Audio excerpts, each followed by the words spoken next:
Hanta ভাইরাসের প্রাদুর্ভাব নিয়ে কোভিড-19 মহামারীর মতো কোনো উদ্বেগ নেই বলে নিশ্চিত করেছে বিশ্ব স্বাস্থ্য সংস্থা। বিবিসির প্রতিবেদন অনুসারে হান্টা ভাইরাসের সন্দেহভাজন 8টি ঘটনার মধ্যে 5টি নিশ্চিত করা গেছে।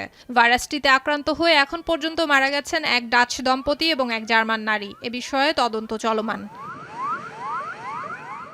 প্রথমে হান্টা ভাইরাস ইঁদুর জাতীয় প্রাণীর মাধ্যমে ছড়ায় বলে জানানো হলেও পরে মানুষ থেকে মানুষের সংক্রমণের তথ্য নথিভুক্ত করা হয়। WHO জানায় এই ভাইরাস ছড়ানোর প্রক্রিয়া কোভিড বা ইনফ্লুয়েঞ্জার মতো নয়। The World Health Organization and the UN team have also supported with tracking and investigating cases, guidance to health professionals, infection prevention measures on board the ship, lab investigations and the provision of medical supplies to the vessel.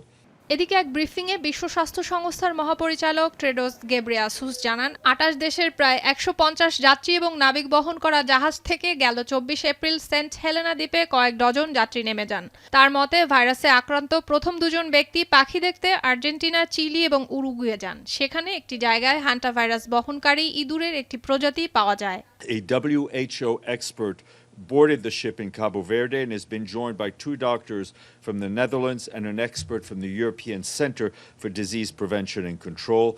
They will stay aboard the ship until it reaches its next destination in the Canary Islands.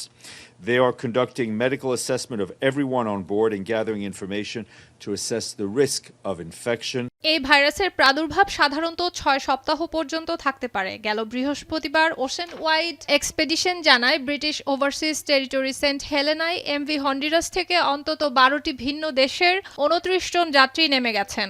Completely, but hantaviruses have or can have at least a relatively long incubation period. Incubation period is the time from when you get exposed to something to when you fall sick.